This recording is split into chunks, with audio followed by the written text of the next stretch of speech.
So you've heard of it. Honestly, I didn't think it was that well known. But with you knowing about that future-looking kind of magic theory, I guess it's not surprising.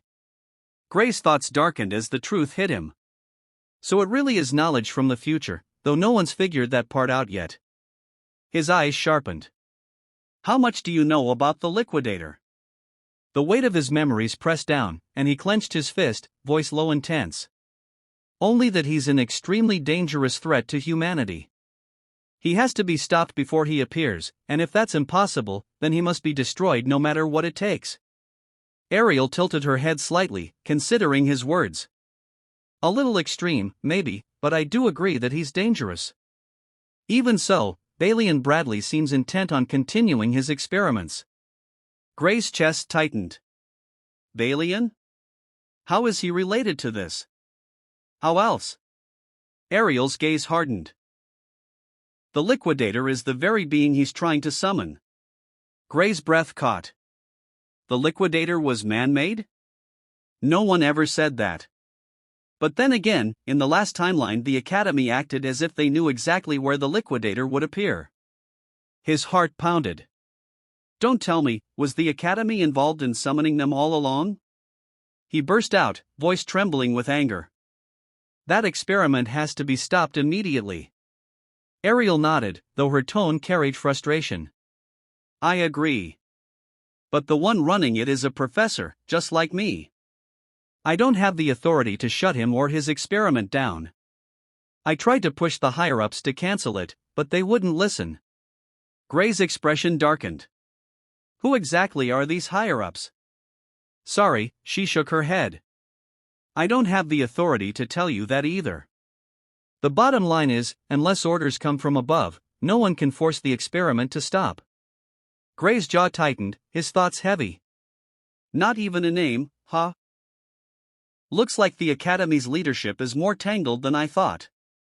But he refused to stay silent. If Balian's a criminal, doesn't that change things? In the last world, his illegal experiments killed tens of thousands. I even know where he carried them out. I know where he's conducting them right now. If we catch him red-handed. That won't work either, Ariel interrupted, folding her arms. Entering a professor's facility without permission is a crime. Without proof, we'll be the ones punished. Unless you have evidence of his crimes right now, this has to be shelved for the time being. Gray lowered his head. So even though she knew it was dangerous, her hands were tied. He sighed quietly. I understand. But Ariel's tone suddenly shifted, sharp with authority. More importantly, let's talk about your power. Don't you want to control it? There's a professor. Heathcote Longfellow. The very one who trained the sword saint herself. Gray's eyes widened, awe spreading across his face. You can do that? His determination solidified in an instant. Please do. The very reason I came here was to master this power.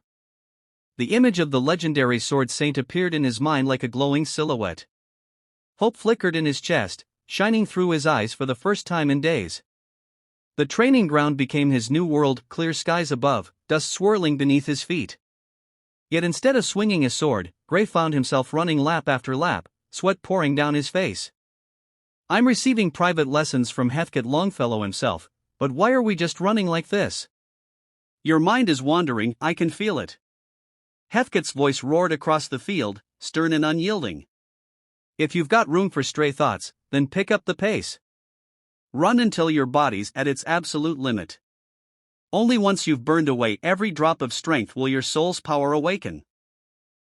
As long as you've got even a scrap of stamina left, we won't touch the sword. Got it? Yes, sir. Gray gasped, legs trembling as he forced himself to keep running. Sweat dripped into his eyes, his breath ragged, but he didn't stop. If it's Heathcote's training, it must have meaning. Still, the thought gnawed at him. While I'm out here running laps, Balian's carrying out his experiments to summon the Arbiter. Should I really be doing this now? A week passed. Ariel greeted him with her usual sharp eyes. That makes it a week of training now. How's it going with Heathcote? Gray laughed weakly. Honestly, it's mostly running. We only do a bit of sword drills at the very end. I do feel stronger, though. That sounds exactly like him, Ariel replied knowingly. At that moment, a messenger arrived, bowing as he handed her a sealed parchment. Professor Ariel, this letter just arrived. Her eyes widened as she read. Gray stepped forward anxiously. What's wrong? Wordlessly, she passed him the letter. Gray's blood ran cold as he read aloud. Bella Albright has succeeded in producing supercompressed ether. It appears she has indeed gained a power closely resembling it. However, upon examination, it's clear she has not actually compressed it. Therefore, her new ability cannot be recognized as supercompressed ether. Accordingly, the contract remains valid, and the operation will proceed as scheduled. Signed, Balian Bradley. Gray slammed the letter down in fury. This is insanity. Ariel's fists clenched, her eyes burning with anger. He's determined to force her into surgery, even if she doesn't need it anymore. Can't she refuse? Gray demanded, voice shaking with frustration. Unfortunately, the contract is airtight, Ariel said bitterly. Unless Bradley himself voids it, Bella's only choices are expulsion or the operation.